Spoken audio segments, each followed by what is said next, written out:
The man I would come to know as Jaron Ward, my third father and quite possibly my closest friend, came to Palamon from the south.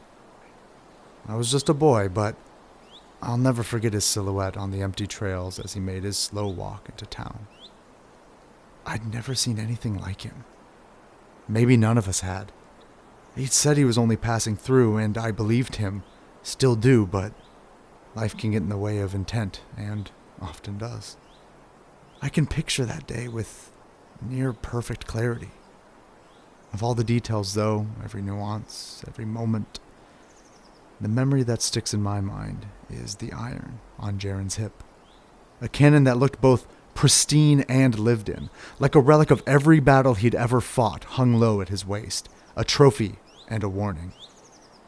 This man was dangerous, but there was a light about him, a pureness to his weight that seemed to hint that his ire was something earned, not carelessly given. I'd been the first to see him as he approached, but soon most of Palamon had turned out to greet him. My father held me back as everyone stood in silence. Jaron didn't make a sound behind his sleek racer's helmet. He looked just like the heroes in the stories. And to this day, I'm not sure one way or the other if the silence between the townspeople and the adventurer was born of fear or respect.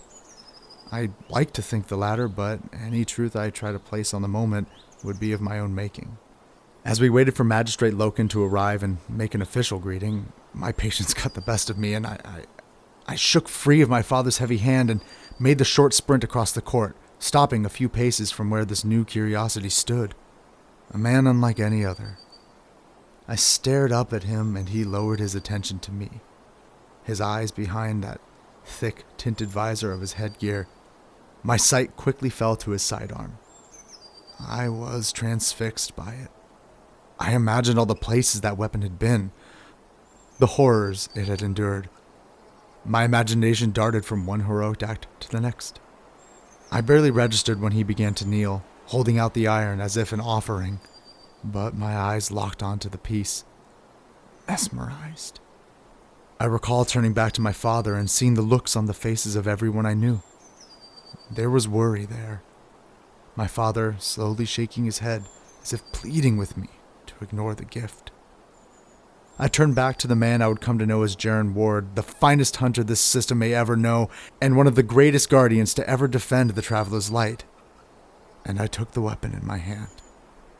Carefully, gently, not to use, but to observe, to imagine, to feel its weight and know its truth.